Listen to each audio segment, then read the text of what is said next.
Basirah Balogun is not the normal physically challenged person that everyone is familiar with. She makes good use of the attention she receives.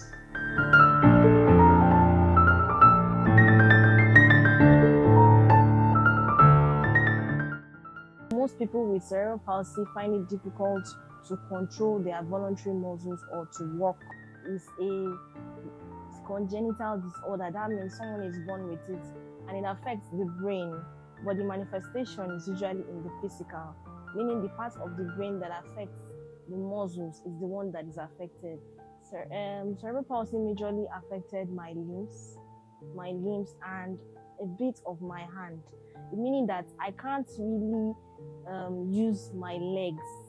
My legs lose control sometimes, and my muscles are not well placed. It also affected my bones. So it's majorly my limbs and my hands, but on the general, it also affected my eyes and my eyes, my limbs, and my hands. She's a businesswoman who uses her struggle to develop solutions for people who could be facing a similar struggle.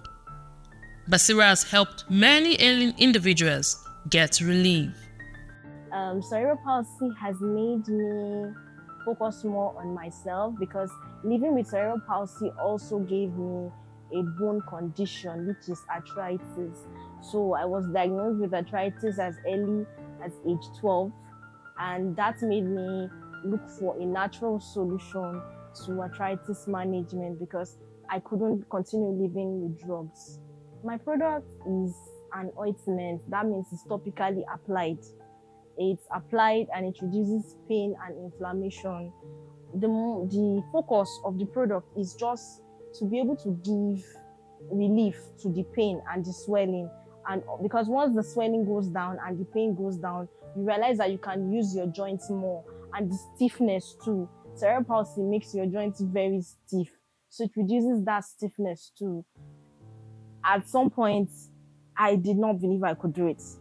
But when I see people coming back, in fact, initially when I did the first batch of my product, which was the very first one in 2018, I had not even started selling it officially, because I started selling it officially in 2019, like to people who wanted to buy.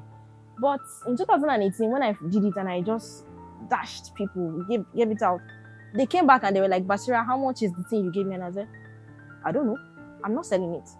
And they said, "You're not selling that thing?" I said, "Yes." They said, "Well, I think you should sell it because many people want to buy." So for somebody telling you that I think this should be a business, that was the first testimony, and that was what made it become a business. After becoming a business, people have told me that, in fact, somebody told me 2 weeks ago that I was so sure I was using an imported product. The person had to ask me that, "Are you the person producing it?" I said, "Yes." The person said, "I was so sure that this was an imported product. I didn't believe that it was Nigerian made."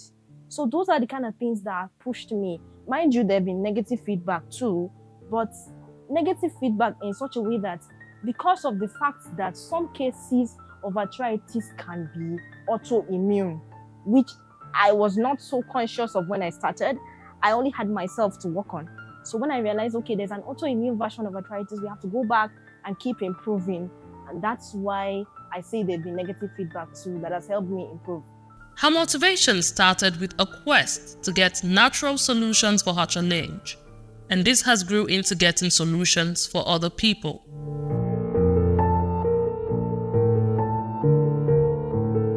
How I started my business or producing the product, I started it because I was too young for the drugs that the doctors were giving me.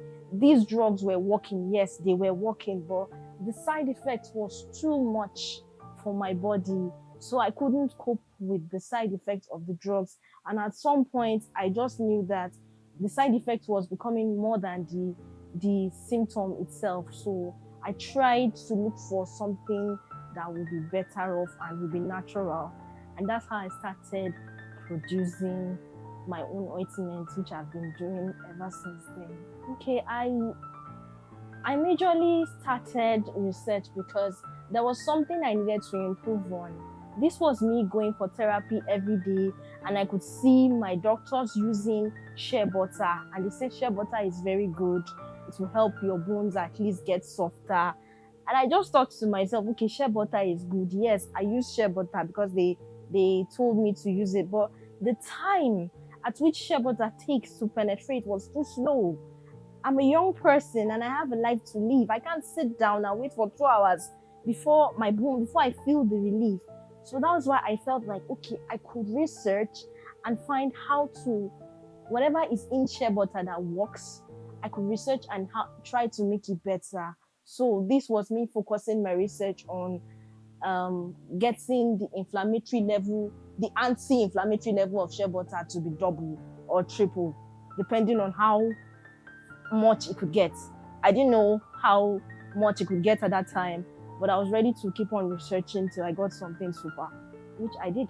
Cerebral palsy and the business is that sometimes your body kind of fails you because maybe you might need to move so fast doing something, and sometimes when you move so fast in the process of production, either you might maybe fall sometimes, or maybe your muscles might contract, which is so painful. So it's been challenging. Yes, it's been challenging, but being that I went through school and I went through life in general, and with every fall people laugh at you and you just stand up, dust yourself and move on. I don't think falling during my the production process will stop me from doing this, because I have actually become a better person physically by producing this product. Well, the thing about life is that there is something I always say about life is that if you had nothing to push you, you probably will never do anything in life. So whatever people say to you is actually not what you should focus on. Mind you, there are two ways to what people say to you. There are some people who will genuinely tell you, I think you should do this, I think this is it. But there are some people who just want to pull you down. So regardless of whatever situation you find yourself, just remember that life is all about struggle. This thing is, even before I found myself being somebody that produces something, you always have this negative impact in the sense that people will just, being that your disability is something that shows. I call it the visible disability. They are invisible ones, but people, when they see you with a visible disability, they just zero you. They zero you, like they feel as if there's nothing that can come out of this child. I remember my teacher, my secondary school teacher, once telling me that you are just a disabled child. Like, I don't know why your parents are even wasting money on you. Chance now, you're just a disabled child. So, you know, that those kind of things. This happened because I couldn't write. Because CP affected, I said it affected my hands. So initially I couldn't write. I found it very difficult to copy notes. I had family members who helped me, but in school I was really slow. And my teacher was so frustrated. And she said, this disabled child, Jare. So you know that thing, how much it broke a child. Disabled. I didn't even know the word disabled because I didn't grow up in that kind of environment where somebody would call me disabled. Nobody, my mom never said that to me. But imagine your teacher telling you you're just a disabled child. So those are the things that people will say to you. In spite of a difficulty, Basirah has an unimaginable amount of strength, which she carries with a smile.